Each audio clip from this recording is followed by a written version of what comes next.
na'am mu ma rasa mai gal da za mu dora ba mu ma mu zo mu leƙa mu faɗa albarkacin bakin mu. Kun san media majalisa ce, kaman gidan majalisa ne, dan majalisa ya shigo ciki.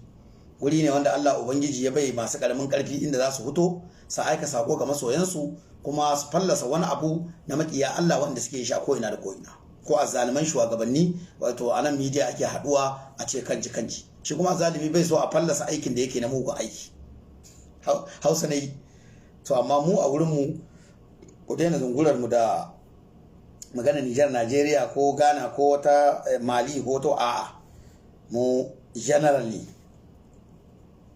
Nijar kasar aihuwa ce, Najeriya ƙasa ce su masu ta zama ta iyaye, dama hakan ne. To kun ga ba za mu so ba, don mutum da za mu gaira cin zarafinta dole in bai ji tsoron jiciyarmu ba, kuma mun san ya sani, ya san matsayinmu a Najeriya, ya san wata alaƙa take, mu alaƙa ce mai girma, babu wanda zai so diyarsa ta shiga cikin bala'i. Ita kuma duk yadda ta auri mijinta, to tana so mijinta ya ji daɗi. Kenan wannan zai nuna muku alaƙar mu da ƙasar waje ma. Duk wanda kaga ya ɗauki ɗaya baka, ya haɗa jinin shi da naka, to ai ka tabbata wannan mutum ya kai mutumin arziki. Kuma kuna gani yadda aikin yake ai. Ai mun nema ayyuka a cikin ƙasar mu ko irin kallar aikin da muke a Najeriya. Amma yau gashi godiyar da muke da jihar Jigawan Najeriya, tun daga kan farkon gwamna har zuwa kafar kasa, duk muna godiya da 'yan Jigawa State Najeriya. Kuna gani shekara da shekaru muna yin posting, babu wani nuna bambanci tsakaninmu, kuma ana godiya sosai. Fatan mu dai Allah ya kawo mana lokacin da zamu rama musu da alkhairi.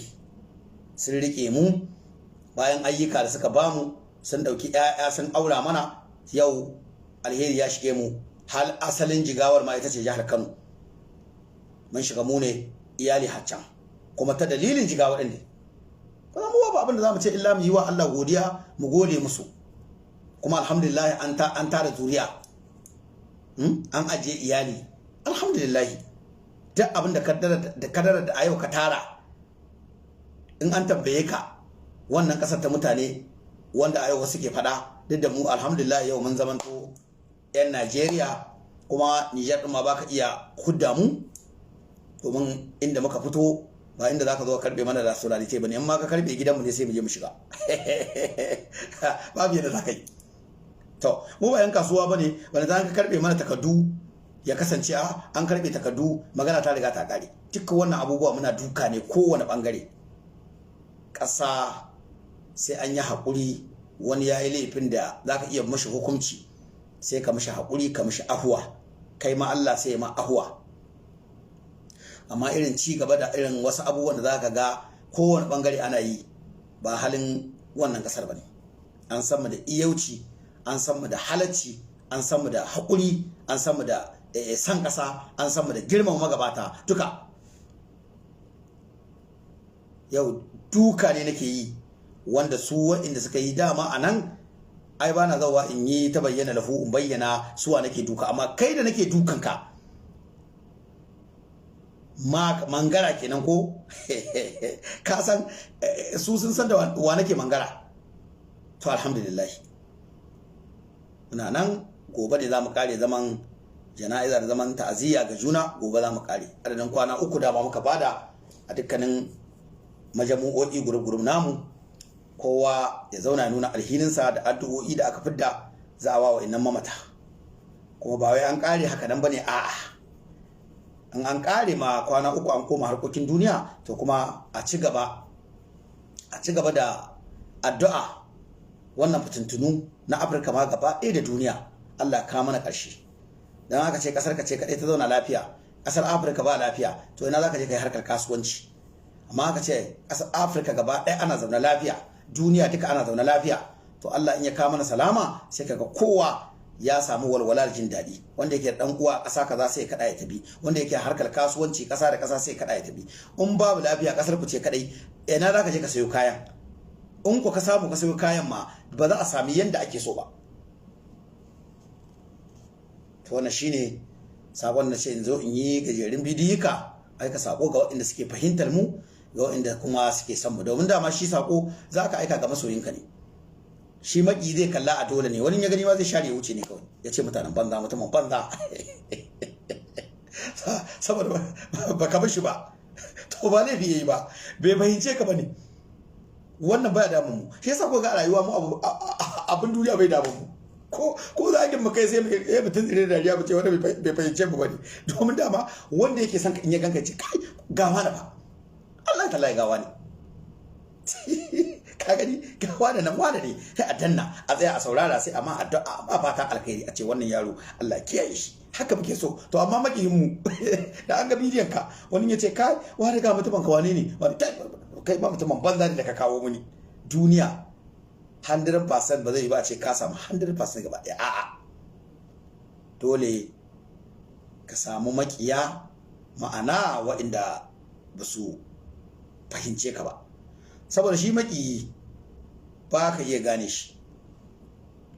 In ka ce duniya duka makiyanka ne, wani ma masoyinka ne, rishin fahimta ne. In ya fahimce ka balantana za ka ga Ali Manzo, ai da kun dawo kun bi mu, Ali Manzo ku zo mu bi mu tafi tare, Ali Manzo ka zama dan Nigeria, ai wacece bala wanda ka dauke shi mutumin banza zai zo ya biyo ka ku tafi tare. Ashe mutumin kirki kake shayarwa ya zo cikin gidanka, mutumin banza ba ka da rabu gidanka ba. Tun da muke wa Allah godiya. Ai ko munafiki ya san gaskiya, to amma makiyanka a jikinka yake, billahi allazi la ilaha illa huwa, in yaga zaka mutu ma gaba ɗaya ka tabi, sai ya taimake ka da wani abu dan ka samu tudun dafa ka dan tuttuga, domin in ya juyo ya ƙara lankwasar da kai ƙasa. Shi makiyi so yake kullun ya riga ganka cikin wahala, cikin azaba, iyalanka cikin wahala, cikin azaba, ƴaƴanka cikin wahala, cikin azaba, duniya tana zagin ka, haka makiyi yake so shege. Allah ɗaya bai mishi albarka, Allah kuma ya nuna mana ƙarshe dan shi ya san su, mu ba mu san su ba. Amma wanga yan kan media bala su wani kaza, a'a da ka ce ka bar ra'ayin su shikenan, dan uwanka ne ka, tare za ku kwanta, tare za ku tashi, har da dan kuɗin kashe za ka baka. To wannan kai kenan wanda ra'ayi ne ban banta tsakaninku, ba maki sunan shi ba, maki na rashin fahimta.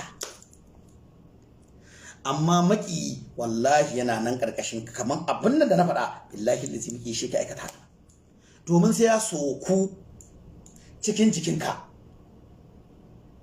sai ya soku cikin jikinka yake samun nasarar sanin sirrinka.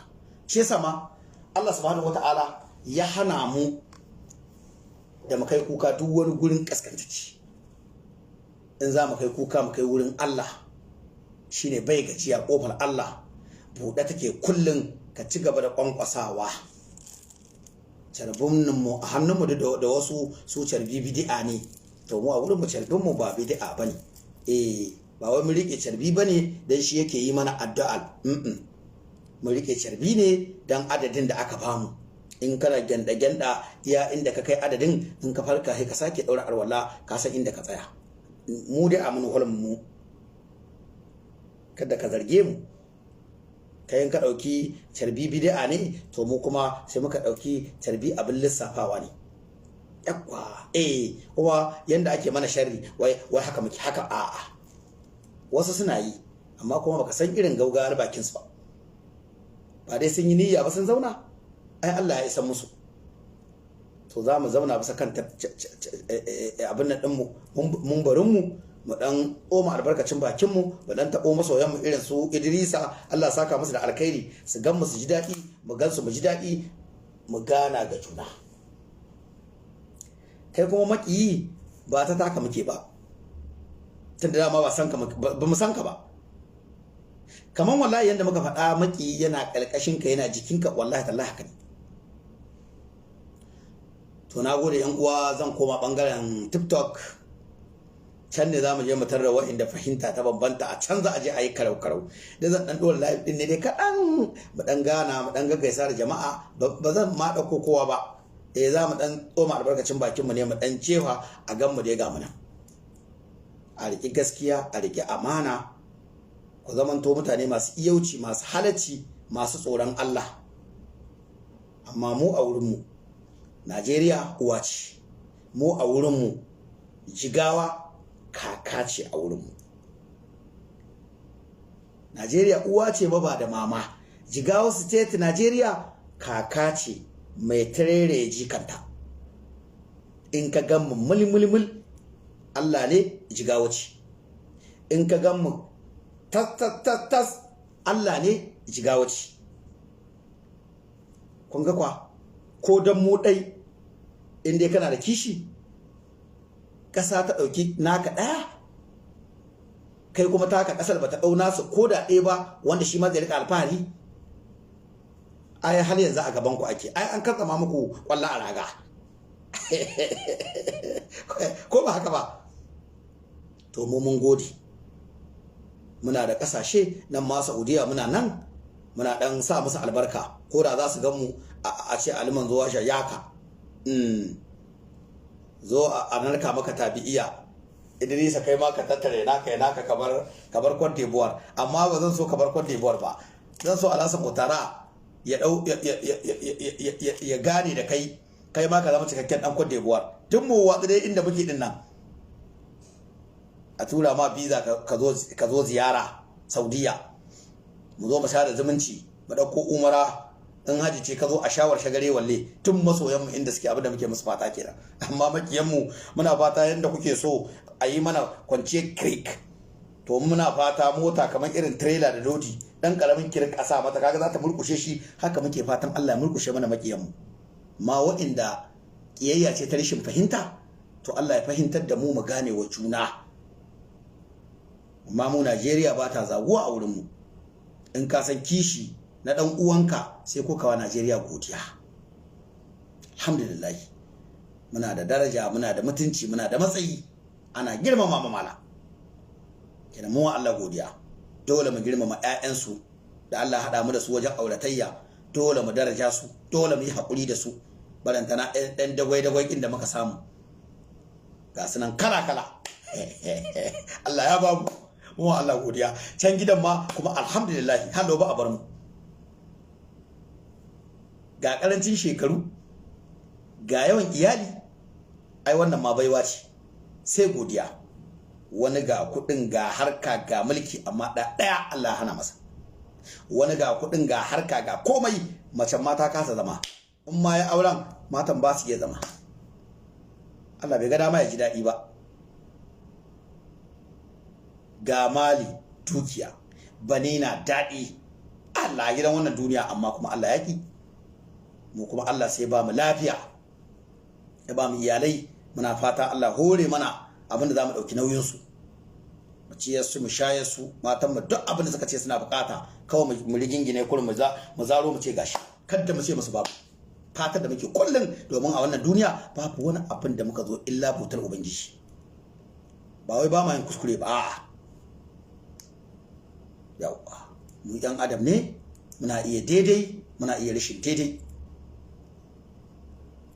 amma kuma muna tare da wasu sun fi mu kuɗi sun mutu, wasu da mulki sun fi mu mulki sun mutu, wasu da iya magana mala sun mutu, kuma duk abokai ne ana tare. Wani ma an yi waya da an tashi sai a mana a ce bashi, wani ma ba mu san inda yake ba, ya taba an yi harkar arziki sai ga an yi postin wani ya mutu. Sai muna dauko sa ai muna dora su akan wannan page namu kuna gani. Duk wanda ko ga mun sa masa kukan wannan, mun sa alhini, wallahi wanda muke ɗasawa ne, masoyi ne, wanda ya taimake mu a rayuwa. Me zamu yi tunda shi mun gana shi ƙarshe? Addu'a, sallah lokaci 5 da raba dare, Allah in ya ba mu dama, da duk lokacin da muka tana mahallicin mu roƙa musu Allah gafara ya ji kansu. Shine dama dai soyayya, babu wani ko matarsa ko iyaye ko yaya, kowa da wanda suke da gadansa da wanda ba su da gadansa, illa abin da ake bukata dama ita ce addu'a ga mamaci. To muna godiya, muna muku fatan alkhairi. Kamar yadda muka ce za mu koma bangaren TikTok, za mu koma bangaren can insha Allah ta'ala, saboda lokaci yayi. Bangaren Facebook ga sakonin da muka fidda guda 3, waɗanda suka gani mun yi kuskure su yi mana gafara, su yi mana ahuwa. Mu yan adam ne, karambani ne muke yi, ba iya zance bane ko na ba, a karambani ne muke yi dai mu daga dan tsoma albarkacin bakin mu, saboda mun fara kuma ai kar mu bari ko. Wannan shi Idrisa, ina godiya Idrisa, Allah saka da alkhairi insha Allah. kayi bara addu'a da sauran yan uwa to muna so duniya ce akwai zafi ni kuma gaskiya lokacin nake tafiya umara kaso mafi yawa ina tafiya da rana ne sai in tayi abin da ne nake tafiya da daddare in Allah ya yarda za mu kai umara kuma insha Allah ta'ala dukkan masoyan mu za mu sa ku addu'a ko kuma makiya na rashin fahimta za mu roƙi Allah akan ku Allah sa ku fahimce mu gane wa juna makiya kuma wanda na kisa da gatari wanda Allah ma muna roƙonsa ya mana tsari da ku na kusan mu da na nesa ba mu san ku ba mu san inda kuke ba dan ruwaya ce ake cewa makiyin ka akwai shi kusa da kai malaman mu suke faɗa yasa muka faɗi wannan magana ba wai mun sani bane mu almajirai ne kun gane ko to muna addu'a su wa'annan makiyan Allah ya murƙushe mana su ya murtsike mana su irin yadda ake murtsike kenkeso ko kuda makiya ba Allah ya murkushe mana su don mu samu walwala da shin daɗi domin dama shi makiyin baya iya komai shege baya iya komai Allah in ya baka kariya kullun za a ganka fayau sai in abin da ba a rasa ba kai mu ko dan adam ya yi kana da karfin imani Idrisa kana da karfin imani kuma ya kasance Allah bai jarrabe ka ba wa kai wanda duniyar ma domin su lahirar ma domin su an jarrabe su jaraba daban-daban mala mu kuma da Allah jarrabe mu dole akwai lokaci da Allah zai rika jarabar ka to mun karba mun amsa la ƙara mana karfin imani Allah bar mu da kuma soyayyen mu Idrisa nagode salamu alaikum